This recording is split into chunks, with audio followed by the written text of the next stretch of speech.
Hello bachcho, let's see this question. So the question says assertion an electric bulb is first connected to DC source and then to AC source having the same peak voltage. The bulb glows with the same brightness in both the cases and the reason is the root mean square value of an AC source is root 2 times the peak voltage of the AC.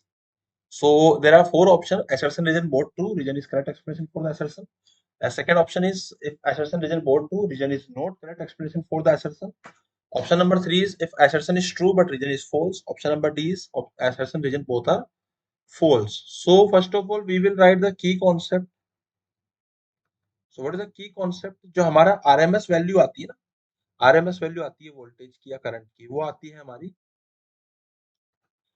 Peak voltage by root two. Okay, so RMS की जो value आती है peak voltage by root two आती है.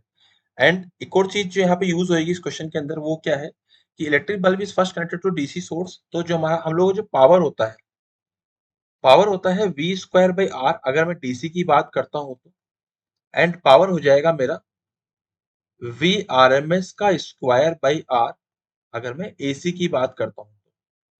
ठीक है. सो यहाँ पे अगर हम बात करें इस क्वेश्चन के अंदर, सो देखो V R M S V naught by root two, पर यहाँ पे क्या लिखा हुआ है कि root mean square voltage of an AC source is root two times the peak voltage. इसका मतलब तो इनकरेक्ट हो गया स्टेटमेंट ही, है ना. एंड हम असर्शन की बात करें, सो यहाँ पे bulb glows with the same brightness in both the cases. अब अगर हम बात करें तो ये देखो दोनों का भले पीक वोल्टेज सेम हो, तो इसका डीसी वाले में कितना आएगा V square by R DC. ठीक है. लेकिन अगर मैं एसी वाले की बात करूं तो इसका आएगा वी आर एम एस होता है V naught by root two, तो वी नॉट का स्क्वायर बाय टू का रूट टू का square two are.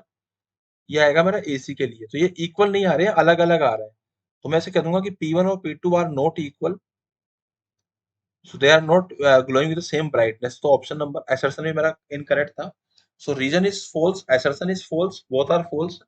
So option number D is the final answer. Option number 4 is the final answer. I hope you understood it well. Best of luck.